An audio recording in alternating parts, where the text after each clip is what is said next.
Odisha high court रे जज संकट आवश्यक संख्यक विचारपति नथिबारु प्रभावित होउछि न्यायिक व्यवस्था।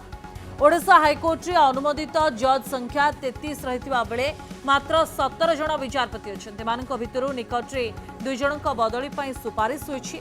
या छडा आसंता अक्टोबर एवं नवेम्बर मासरे आउ 2 जण अवसर नेबे।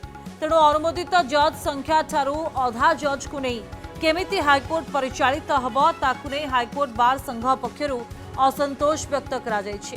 एने हाइकोर्ट बार संघ पक्षरु एक सांबादिक सम्मेलन रे तुरंत आवश्यक संख्यक विचारपति पूर्ण करने को दावी करा जायछि। 50% विचारपति रहितबा बेले प्राय 1,70,000 मामला पड़ी रहिछि, जहा फल रे मकदमा बढ़िबा सह न्याय सुनानी एवं प्रक्रिया विलंबित होउछि। एने राष्ट्रपति सुप्रीम कोर्ट को मुख्य विचारपति एवं आईन मंत्रालय को दाबी करिसेंती हाईकोर्ट बार एसोसिएशन।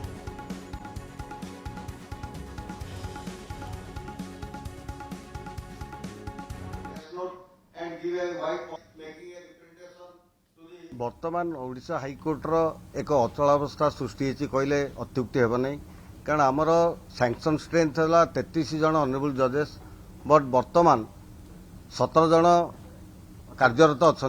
ता भितर 2 जन सीनियर जजर ट्रांसफर ऑर्डर आसी जाइए, जेकोसी मुहूर्त से भी जापारती एवं अति निकट भविष्य नवेम्बर मसरे आउ 2 जन जजर रिटायरमेंट हम। तेणु वर्चुअली नवेम्बर मस बेलू आम 13 जन जज नहीं कि ओडिशा हाईकोर्ट रे काम चलो, which is less than 50% of the sanction strength. तेणु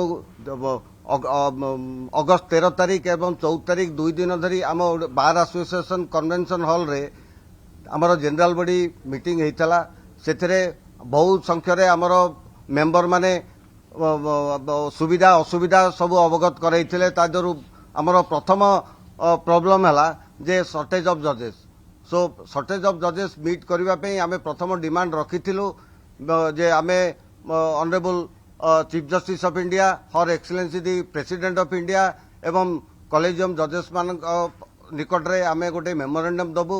यथाशीघ्र आमर जी वैकेंसी अच्छी फिलअप करा जाऊ, आम सहित कौन प्रकार वैमात्रिक भाव देखा न जाऊ।